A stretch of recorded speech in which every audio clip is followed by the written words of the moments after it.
ஒரு மனிதனுடைய வாழ்க்கையில கர்த்தருக்கு பயப்படுகிற பயம் ரொம்ப அவசியம் என்றும் அதனுடைய அவசியத்தை குறித்தும் அதனால வருகிற நன்மைகளை குறித்தும் நம்ம தொடர்ந்து பார்த்து கொண்டிருக்கிறோம். இன்றைக்கு நாம் என்ன பார்க்க போகிறோம் அப்படின்னா, இஸ்ரவேல் நாட்டில் சவுல் என்கிற ஒரு அரசன் இருந்தான். அந்த அரசன் எப்படின்னா கர்த்தருக்கு பிரியமில்லாத ஒரு வாழ்க்கை, கர்த்தருக்கு கீழ்ப்படியில, ஒரு வசனத்தை கை கொள்ளல.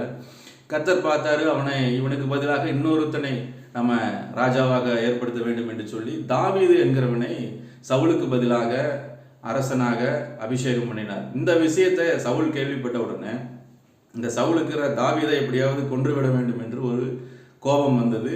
அவனை பின்தொடர்ந்து அவனை துரத்திக்கிட்டே இருந்தான். தாவீது அவன் கைக்கு தப்பி போய்கொண்டே இருந்தான். ஒரு கட்டத்தில் என்னாச்சுன்னா, ஒரு மலைப்பாங்கான இடத்துல தாவீது மாட்டிக்கொண்டான். அவனை சுற்றி வளைந்து கொண்டார்கள் சவுலும் அவனுடைய படைகளும். இந்த நேரத்தில் ஒரு மனுஷன் சவுல்கிட்ட சொல்கிறான், சவுல் ராஜாவே, பெலிஸ்தியர்கள், அதாவது எதிரி நாட்டு படையினர் நம்ம மேலே படையெடுத்து வந்துட்டாங்க, உடனே நீங்கள் அங்கே வரணும் அப்படின்னு சொன்ன உடனே தாவீதை அப்படியே விட்டுட்டு அவங்க அங்கே போயிடுறாங்க. தாவீது அந்த நேரத்தில் காப்பாற்றப்பட்டான். இந்த காரியத்தை எதுக்கு சொல்கிறோம் அப்படின்னா, நீதிமொழிகள் 14:27 அந்த வசனம் எப்படி சொல்லுதுன்னா, கர்த்தருக்கு பயப்படுதல் ஜீவ ஊற்று, அதனால மரண கண்ணிகளுக்கு தப்பலாம். இந்த மரண கண்ணிகள் என்பது மனிதர்களால், எதிரிகளால் நமக்கு வரலாம், அல்லது சாத்தானாலே வரலாம். நம்முடைய முற்பிதாக்கள் செய்த தவறுகளினால, பாவங்களினால, பின்தொடர்கிற சாபங்கள், வெள்ளி சூனியங்கள், ஏவல்கள், இந்த மாதிரி மந்திரவாத கட்டுகளினாலையும் நமக்கு வரலாம்.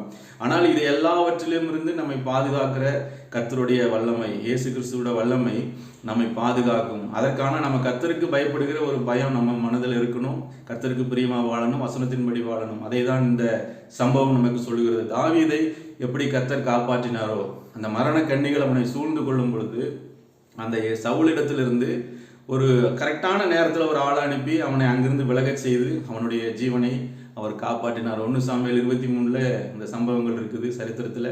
இதை நம்ம பார்க்கும் பொழுது நமக்கு ஒன்று நன்றாக புரிகிறது. கர்த்தருக்கு பயப்படுகிற பயம் ஒரு மனிதனுடைய வாழ்க்கையில் இருக்குமானால் அவனுடைய வாழ்க்கை, அவனுடைய ஜீவன் கர்த்தருடைய கரத்தில் இருக்கிறது. அதை அவர் காப்பாற்றுகிறார். எந்த சூழ்நிலையிலும் அவர் அவனை கைவிடுகிறது இல்லை. எந்த ஒரு எதிரியினாலே வரக்கூடிய காரியமாக இருந்தாலும் சரி, வியாதியாக இருந்தாலும் சரி, பில்லி சூனியங்கள், மற்ற ஏவல்கள் போல பிசாசினுடைய வல்லமையிலிருந்து வருகிற காரியமாக இருந்தாலும் எல்லா விதமான மரண கட்டுகளுக்கும் கர்த்தர் நம்மை விலக்கி பாதுகாக்கிற ஒரு தேவன். இயேசு கிறிஸ்து நல்லவர். அவரை நம்ம விசுவாசிப்போம், அவருக்கு பிரியமாக வாழ்வோம், அவருக்கு பயந்து நம்ம ஜீவிப்போம். கர்த்தர் நம்மை ஆசீர்வதிப்பார். நம்முடைய வாழ்க்கை ஒரு ஜீவ ஊற்றாக இருக்கும். God bless you. மீண்டும் நாளைக்கு சந்திப்போம். Have a good day.